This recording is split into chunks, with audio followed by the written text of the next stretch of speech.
श्री विनय कुमार सिंह जी और उनके परिवार के सभी सदस्यों को हृदय से बधाई देता हूं और अपनी शुभकामनाएं देता हूं। भाइयों बहनों, यह इथेनॉल का अत्याधुनिक प्लांट लग रहा है जो सड़े हुए अनाज से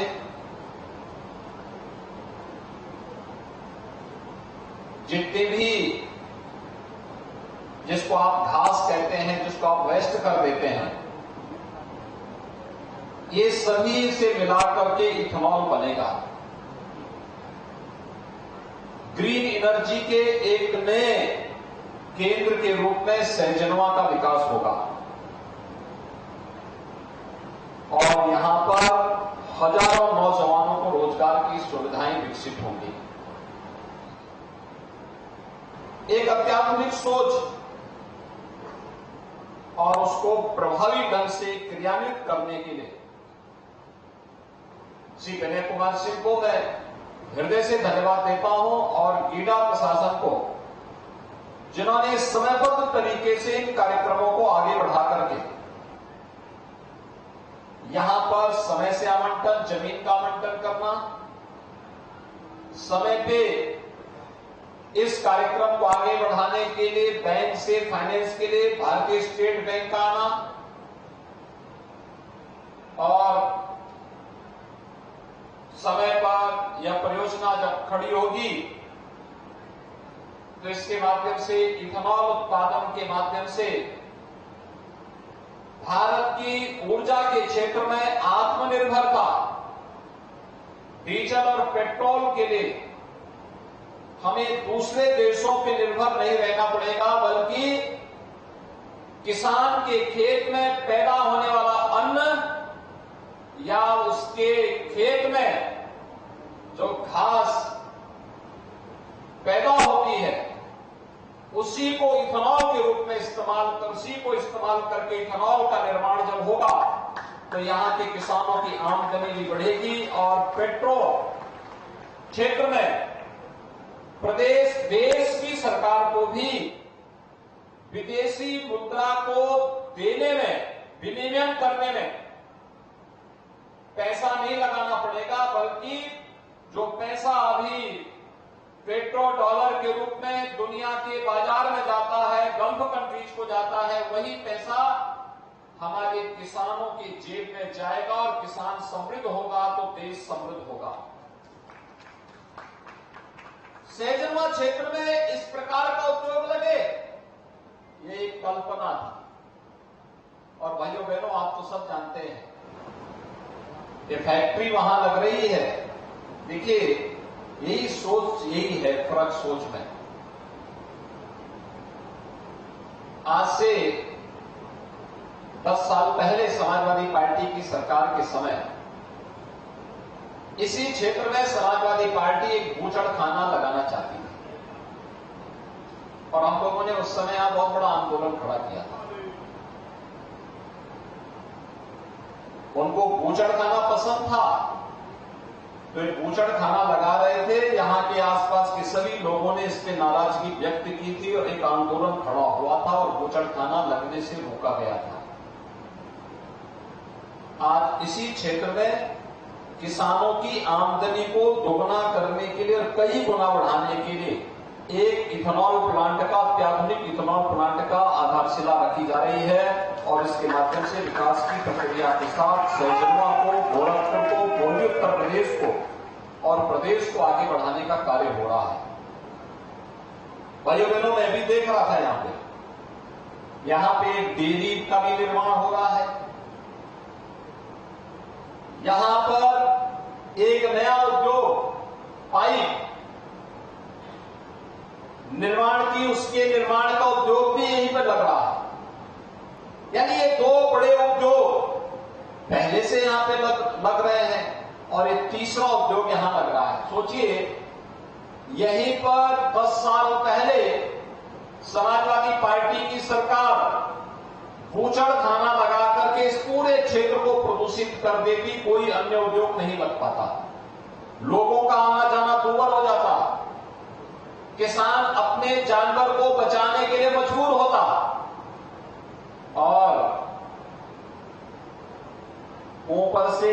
मनुष्य नहीं, चील और गिद्ध मंडराते भी दिखाई देते हैं। लेकिन आज यहां पे बूचड़खाना नहीं, आज तो यहां पर एक तरफ डेयरी लग रही है, दूसरी तरफ पाइप मैन्युफैक्चरिंग की एक नई अच्छा प्लांट स्थापित हो रहा है, और फिर यहां पर कियान डिस्टिलरीज के द्वारा अत्याधुनिक इथेनॉल प्लांट का भी निर्माण किया जा रहा है, जो 1200 करोड़ रुपए की लागत से यहां पर स्थापित होने जा रहा है। आप सोचिए, आप में से कितने लोग होते जो बूचड़खाने में काम करने को तैयार होते हैं? मुझे लगता है कि सहजनवा का तो कोई व्यक्ति नहीं काम करता, और गोरखपुर का भी कोई व्यक्ति काम नहीं कर पाता। लेकिन डेयरी में तो बहुत सारे लोग काम करने को तैयार होंगे ना।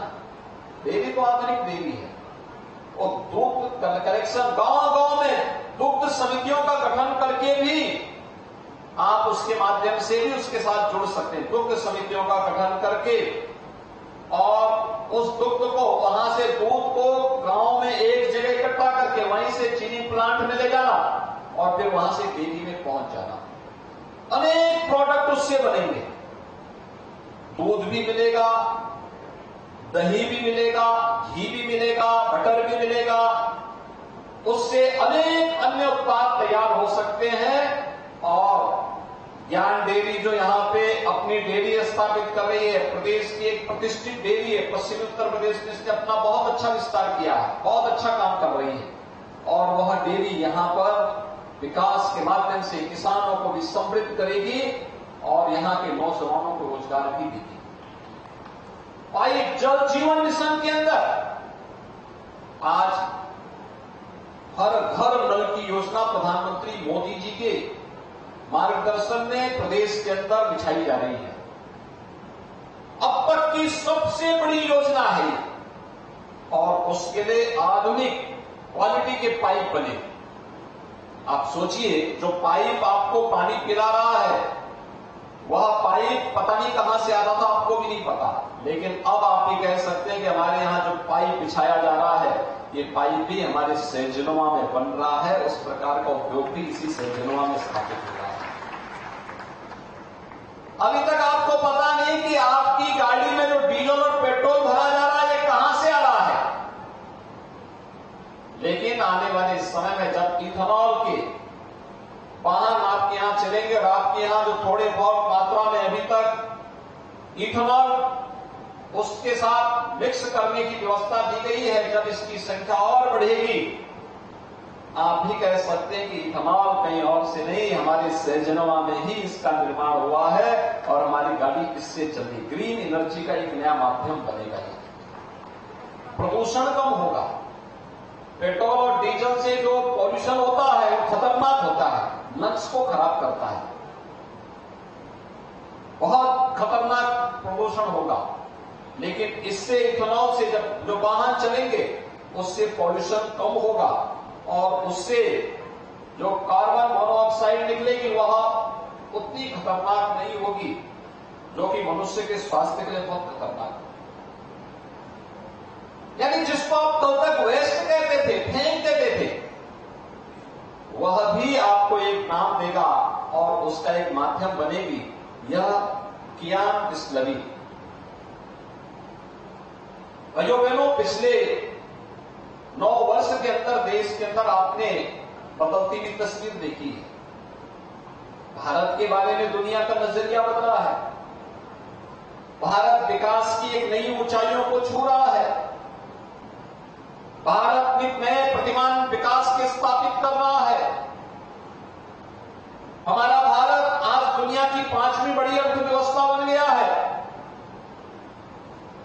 आजादी के अमृत महोत्सव वर्ष में भारत G20 के उन समूह देशों की अध्यक्षता कर रहा है जिनकी दुनिया में पूरी जिनकी ताकत है, जिनका अर्थव्यवस्था पर अधिकार है, जिनके पास सैन्य ताकत है, जिनके पास रिसर्च की ताकत है, और G20 के देशों की अध्यक्षता भारत कर रहा है। इससे बड़ी सौभाग्य और भारतवासियों के लिए नहीं हो सकती है, और ये प्रधानमंत्री मोदी जी के नेतृत्व में आज संभव हो पाया है। एक नए भारत का दर्शन भारत कर रहा है, और इस नए भारत संकल्प है, वह संकल्प है कि आगामी 25 वर्ष का एक कार्यकाल जो अमृत काल होगा, इस अमृत काल में हमें कैसे भारत का निर्माण करना है। उस विकसित भारत के निर्माण के लिए विकसित उत्तर प्रदेश आवश्यक है। उत्तर प्रदेश भारत की अर्थव्यवस्था का ग्रोथ इंजन बने, इस दृष्टि से उत्तर प्रदेश के नौजवानों को तैयार होना होगा। आज अंतर्राष्ट्रीय युवा दिवस भी है और अंतर्राष्ट्रीय युवा दिवस के अवसर पर युवा एक नशे से अपने आप को दूर करें, गलत संगति से दूर करें, एक सकारात्मक सोच के साथ आगे बढ़ें। विकास की एक सकारात्मक सोच, स्वस्थ प्रतिस्पर्धा की एक सोच, और इस स्वस्थ प्रतिस्पर्धा की सोच के साथ अपने आप को जोड़ना, यह आज की सबसे बड़ी आवश्यकता है। और इसी आवश्यकता के साथ आज उत्तर प्रदेश के अंदर डबल इंजन की सरकार कार्य कर रही है। आज से 6 वर्ष पहले उत्तर प्रदेश में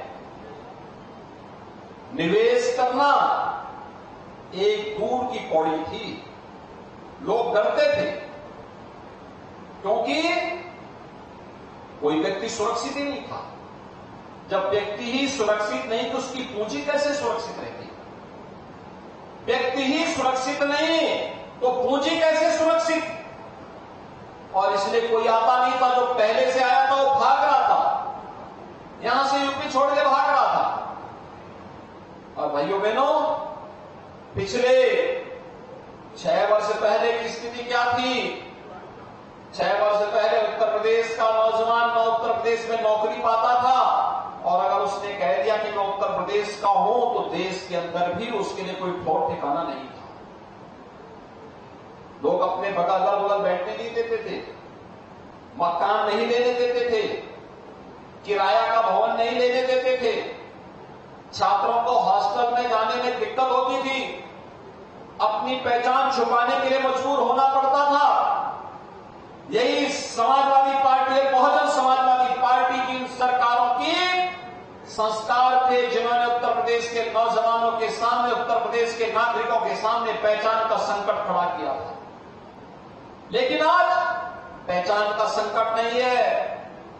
आज तो भाइयों बहनों, पिछले 6 वर्ष के अंदर जो परिश्रम किया गया, डबल इंजन सरकार ने प्रदेश के विकास के लिए जो योगदान दिया, आज उत्तर प्रदेश के नौजवानों के सामने, उत्तर प्रदेश के युवाओं के सामने, उत्तर प्रदेश के नागरिकों के सामने पहचान का संकट नहीं है। उत्तर प्रदेश की कानून व्यवस्था देश के अंदर एक नजीर बनी हुई है। देश और दुनिया का हर निवेशक आज के दिन पर उत्तर प्रदेश आना चाहता है, और उत्तर प्रदेश आकर के वह अधिक से अधिक मात्रा में निवेश करना चाहता है। हमने फरवरी 2023 में प्रदेश के अंदर ग्लोबल इन्वेस्टर समिट किया। हमारी टीम ने लक्ष्य रखा था कि हम लोग 5 लाख करोड़ का निवेश करवाएंगे। मैंने कहा 5 लाख कम होगा, उत्तर प्रदेश के लिए 10 लाख का लक्ष्य रखो। और उन्होंने कहा चलिए 10 लाख तक अगर आप बोल ही रहे हैं हम लोग तय कर लेते हैं।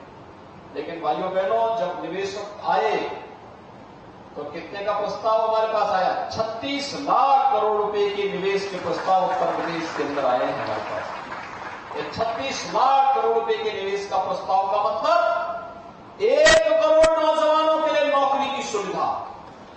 आप सोचिए, जो नौजवान अब तक मुंबई जाता था, पंजाब जाता था, बेंगलुरु जाता था, सूरत जाता था, अब उसे वहां जाने की आवश्यकता नहीं, क्योंकि उसके गांव, उसके घर में, उसके जिले में उसको नौकरी मिलेगी। और उसी नौकरी के लिए आपने देखा होगा, पिछले दिनों जब मैं यहां आया था, गीडा में आया था, उस दौरान मैंने वरुण वेबरेज के एक प्लांट का आधारशिला वहां पे रखी थी। और वरुण वेबरेज के उस प्लांट के आधारशिला रखने के साथ ही हम लोगों ने वहां पर कार्य को आगे बढ़ाया था। और आज तो यहां पर अनेक नई संभावनाओं ने जन्म लेना प्रारंभ किया है, जिसमें यहां पर पिछले 5-6 वर्षों में वरुण वेबरेज ने लगभग 1100 करोड़ रुपए के निवेश के कार्यक्रम को यहां बढ़ाया है। आज कियान इंडस्ट्री 1200 करोड़ रुपए के कार्यक्रम को यहां पे कर रही है। ये ज्ञानदूत सीपी मिल्क के रूप में यह भी 118 करोड़ रुपए का निवेश यहां कर रही है। तत्व प्लास्टिक यह भी 105 करोड़ रुपए के निवेश का कार्यक्रम यहां कर रही है। यहां पर सीडब्ल्यूसी का एक भंडारण निगम, यहां केंद्रीय भंडारण निगम के द्वारा भी यहां पर अपना एक भंडारण का कार्यक्रम बनाया जा रहा है और आदित्य मोटर्स के माध्यम से भी यहां पर अपने कार्यक्रम को आगे बढ़ाया जा रहा है। भाइयों बहनों, ये बीटी रावत पिछली सरकार जहां बूचड़ खाना बना करके से प्रदूषण के हवाले करके इस पूरे क्षेत्र के माथे पे कलंक लगाना चाहती थी, आज उसी बीटी रावत में देखो कितने अच्छे उद्योग लग रहे हैं। और यहीं पे हम लोगों ने हरौदी गांव में एक पॉलिटेक्निक का निर्माण भी कर लिया है। बहुत शीघ्र इसका निर्माण कार्य पूरा होगा और उस समय अभी से मैं यहां जिला प्रशासन से कहूंगा कि पॉलिटेक्निक निर्माण के पहले उसकी स्वीकृति मिलने पर प्रयास होना चाहिए कि वहां पे जो ट्रेड वहां पे आए वह गीडा से जुड़े हुए उद्योगों से मिलते जुलते रहने चाहिए, जिससे वहां के नौजवानों को जो वहां पे पढ़ने वाले छात्र हैं उनके इंटर्नशिप के कार्यक्रम के साथ हम गीडा के उद्योगों के साथ उन्हें जोड़ सके। पिछले दिनों आपने देखा होगा अंकुर उद्योग का इतना बड़ा अत्याधुनिक इस्पात प्लांट का हम लोगों ने यहां पे उद्घाटन किया था। ये सभी आधुनिक कार्यक्रम हैं जिसके माध्यम से यहां निवेश भी हो रहा है, रोजगार भी मिल रहा है और यहां के विकास के साथ आगे जुड़ने का कार्य भी हो रहा है। यहां बीटी रावत में अभी हम लोग 207 एकड़ क्षेत्रफल में इस औद्योगिक निवेश के कार्यक्रम को आगे बढ़ाने का कार्य कर रहे हैं, जिसमें 160 एकड़ भूमि में यह सब कार्यक्रम आगे बढ़ाया जा रहा है। 60 करोड़ रुपए यानी इसमें इसके अलावा 25 एकड़ में एक गारमेंट पार्क का निर्माण भी यहां किया जा रहा है। भाइयों बहनों, आज दुनिया के मार्केट में रेडीमेड गारमेंट की बड़ी मांग है और रेडीमेड गारमेंट में आधी आबादी लग करके जो महिलाएं पहले से नौकरी कर रही हैं वे तो अच्छा काम कर रही हैं, बाकी महिलाएं भी चाहती हैं कि हमें भी कुछ कार्य मिले। अगर हम उनकी ट्रेनिंग करवाकर उनको गारमेंट पार्क के साथ जोड़ दें और वहां एक एक यूनिट के साथ अगर 100 महिलाएं काम करती हुई वहां दिखाई देंगी, आप सोचिए हर महिला हर महीने 10 से 15 हजार रुपए अपना घर गृहस्थी के कार्य को संपन्न करने के बाद अतिरिक्त कमा सकती है और ये सभी कार्यक्रमों को अच्छे ढंग से आगे बढ़ाया जा सकता है। हजारों महिलाओं को यहां पे कार्य इसके माध्यम से प्राप्त हो सकता है और इसके लिए भी 101 भूखंडों का विकास यहां पर किया जा चुका है। यहां पे एक विद्युत सब स्टेशन का निर्माण किया जा चुका है और गीडा में ही भारत सरकार के सहयोग से एक प्लास्टिक पार्क के निर्माण का कार्य भी हो रहा है। भाइयों बहनों, जिसमें 92 यूनिट लगेगी और 5000 लोगों को सीधे सीधे नौकरी यहां पर उसके माध्यम से प्राप्त होगी। उसके लिए भी कार्यक्रम यहां पर आगे बढ़ रहा है। इसके लिए सीटमेट के साथ हम लोगों ने इस कार्यक्रम को आगे बढ़ाने का कार्य प्रारंभ किया है। प्लेटेड फैक्ट्री कॉम्प्लेक्स भी समय के अनुरूप थोड़ा जमीन की कमी पड़ेगी, तो अब जमीन को विस्तार देने की बजाय हम ऊपर उसको वर्टिकल लेकर के जाएं, मल्टी स्टोरी बनाए। प्लेटेड फैक्ट्री एक ही भवन में कई कई फैक्ट्रियां काम कर सकती है और उसके लिए भी यहां पर एक गीडा में उस प्रकार का एक कार्यक्रम आगे बढ़ रहा है। उसका कार्य का शुभारंभ भी हो, जो उस कार्य को हम बहुत शीघ्र लेके जा रहे हैं। और भाइयों बहनों, गीडा का तो विकास होगा ही होगा। हमारा जो दक्षिणांचल का क्षेत्र था, धुलिया पार और उसके आसपास के क्षेत्र में एक सरकार ने कांग्रेस के समय में, ये कांग्रेस और सत्ता जब भी मिलती है तो अनर्थ ही करती है। आपने देखिए धुलिया पार में उन्होंने चीनी की फैक्ट्री लगाई, एक डंठल गन्ना पैदा नहीं होता। वो चीनी मिल एक दिन नहीं चली और बनी और उसके बाद वैसे ही वह कंडम भी हो गई। यानी एक दिन नहीं चली आप सोचिए कितना बड़ा अन्याय किया इन्होंने प्रदेश की जनता पर, कि प्रदेश की जनता के पैसे से फैक्ट्री लगाई गई, फैक्ट्री एक दिन नहीं चली, एक व्यक्ति को नौकरी नहीं मिली और फैक्ट्री आज स्क्रैप के भाव चली भी गई, समाप्त भी हो गई। आज उसी क्षेत्र में लगभग 8,385 एकड़ भूमि में एक औद्योगिक नगर बसाया जा रहा है, जिसमें अनेक उद्योग लगेंगे और दक्षिणांचल के जो युवा अभी तक नौकरी के लिए बाहर जाने के लिए मजबूर होते थे, कोई थाईलैंड जाता था, कोई लाओस जाता था, कोई सिंगापुर जाता था, कोई म्यांमार जाता था, कोई कहीं और जगह जाता था, वहां जाने की आवश्यकता नहीं पड़ेगी। अब धुलियापार क्षेत्र में ही उन लोगों को वहां पर नौकरी उपलब्ध होगी। इसके लिए अनेक कार्यक्रम प्रदेश सरकार के द्वारा किए गए। निवेश मित्र पोर्टल, निवेश सारथी पोर्टल जैसी आधुनिक तकनीक का उपयोग किया जा रहा है। अब उद्योगपति को निवेश करने के लिए कार्यालयों का चक्कर नहीं काटना पड़ेगा। उसने अपना आवेदन दिया, निवेश सारथी ने उसके माध्यम से उसकी मॉनिटरिंग की और ऑनलाइन सारी प्रक्रिया पूरी हो गई। इसके बाद वह व्यक्ति जब निवेश करने के लिए आएगा, निवेश करने के साथ ही उसके सिंगल विंडो की सारी सुविधा उपलब्ध होती भी दिखाई देगी और जब उसका उद्योग पूरा हो जाएगा, उसको इंसेंटिव भी मिलना है, तो ये भी सब ऑनलाइन उसके खाते में पैसा चला जाएगा। भाइयों बहनों, किसी भी प्रकार की बाबूगिरी से मुक्त, किसी प्रकार की घूसखोरी से मुक्त, शासन की योजनाओं को पूरी ईमानदारी के साथ हर नागरिक के लिए उपलब्ध कराने के लिए, औद्योगिक निवेश का एक बेहतरीन वातावरण बनाने के लिए सरकार पूरी प्रतिबद्धता के साथ कार्य कर रही है। और आज उसी कार्यक्रम के तहत मैं गीडा के अंदर आप सबके बीच में आया हूं। मुझे पूरा विश्वास है कि जो सकारात्मक योगदान सैजनवा क्षेत्र के लोगों का, यहां के नागरिकों का गीडा के विकास के लिए प्राप्त हो रहा है, उस विकास की प्रक्रिया को और अच्छे ढंग से आगे बढ़ाने की आवश्यकता है, जिससे यहां के अधिक से अधिक नौजवानों के लिए एक कार्यक्रम हो सके। मैं गीडा प्रशासन से एक बात और कहूंगा कि जितनी तेजी के साथ गीडा ने विकास करना प्रारंभ किया है, कुछ अच्छे स्किल डेवलपमेंट के सेक्टर भी यहां के नौजवानों के लिए यहां पे स्थापित होने चाहिए।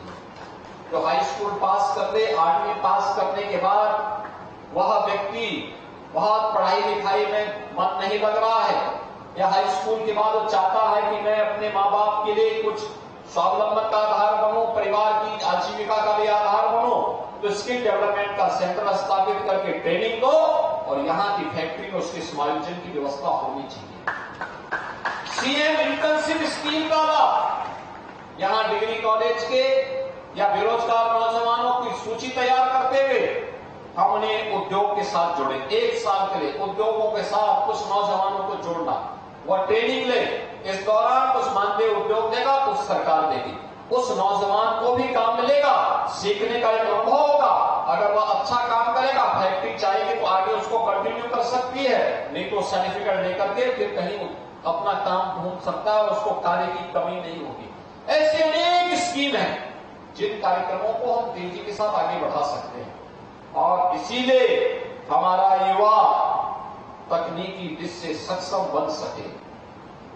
भाइयों बहनों, तकनीकी दृष्टि से सक्षम बनाने के लिए प्रदेश सरकार ने भी कार्यक्रम प्रारंभ किए हैं, जिसमें आपने देखा होगा कि तकनीकी दृष्टि से सक्षम बनाने के लिए 2 करोड़ युवाओं को हम टैबलेट और स्मार्टफोन दे रहे हैं और साथ साथ शिक्षा कैसी होनी चाहिए और शिक्षण केंद्र कैसे होने चाहिए, अटल आवासीय विद्यालय बनना है सैजनवा में। जाके देखिए, आने वाले समय में पहले चरण में हर जिले में इस प्रकार का एक विद्यालय बनाने की कार्रवाई प्रारंभ हो रही है। हर जिले में गरीबों के बच्चे पढ़ेंगे, सामान्य नागरिक भी पढ़ेंगे। हर बच्चों को पढ़ाने की अत्याधुनिक शिक्षा हम विद्यालयों से देंगे और सामान्य उस पर देंगे। केंद्रीय विद्यालय की तर्ज पर उसको आगे बढ़ाने का कार्य करने जा रहे हैं और फिर हम उसे हर विकास खंड में अगले 3रे चरण में लेके जाने वाले हैं। आप सोचिए, शिक्षा महत्वपूर्ण है। नौजवान जो कंपटीशन की तैयारी कर रहा है, मुख्यमंत्री अभ्युदय कोचिंग की व्यवस्था आज की जा रही है। आप देख रहे होंगे अनेक युवा, पिछली बार उत्तर प्रदेश लोक सेवा आयोग के जब परीक्षा परिणाम आए थे तो उसमें 93 नौजवान ऐसे थे जिन्होंने मुख्यमंत्री अभ्युदय कोचिंग से कोचिंग ली और फिर परीक्षा में उनका सिलेक्शन हो गया। वे आज उत्तर प्रदेश लोक सेवा आयोग के माध्यम से ट्रेनिंग ले रहे हैं और इसके बाद अपनी सेवाएं प्रदेशवासियों को उपलब्ध करवाने का कार्य करेंगे। मुझे पूरा विश्वास है कि आज जो निवेश हो रहा यह समयबद्ध तरीके से आगे बढ़ करके यहां के नौजवानों के लिए रोजगार के नए अवसर उपलब्ध कराएगा और किसानों की आमदनी को आगे बढ़ाने में, प्रधानमंत्री जी के विजन को आगे बढ़ाने में मदद करेगा। इसके साथ ही हम यह भी सुनिश्चित करेंगे, यहां पे एसबीआई के जीएम आए हुए हैं, मैं उनसे भी इस बारे में कहूंगा कि एसबीआई के द्वारा या बैंकर्स के द्वारा उद्योग में फाइनेंस करने की प्रक्रिया को और सरलीकरण किए जाने की आवश्यकता है, जिससे हर उद्योगपति तेजी के साथ निवेश की प्रक्रिया को आगे समयबद्ध तरीके से आगे बढ़ा सके और समय समय पर हम लोग रोजगार मेला लगा करके नौजवानों को, उद्यमियों को लोन की सुविधा उपलब्ध करवा सकें तो उत्तर प्रदेश के सीडी रेशियो को हम लोग और अच्छा करने में हमें मदद मिलेगी। एक बार फिर से कियार डिस्टिलरी के आज के इस भूमि पूजन कार्यक्रम के अवसर पर श्री विनय कुमार सिंह जी और उनके पूरे परिवार के सदस्यों को मैं हृदय से बधाई देता हूं, अपनी शुभकामनाएं देता हूं और विश्वास व्यक्त करता हूं कि यह उद्योग समयबद्ध तरीके से आगे बढ़ करके न केवल इस क्षेत्र के लिए बल्कि देश के लिए एक नजीर प्रस्तुत करेगा। आप सबके प्रति मेरी शुभकामनाएं। धन्यवाद। जय हिंद।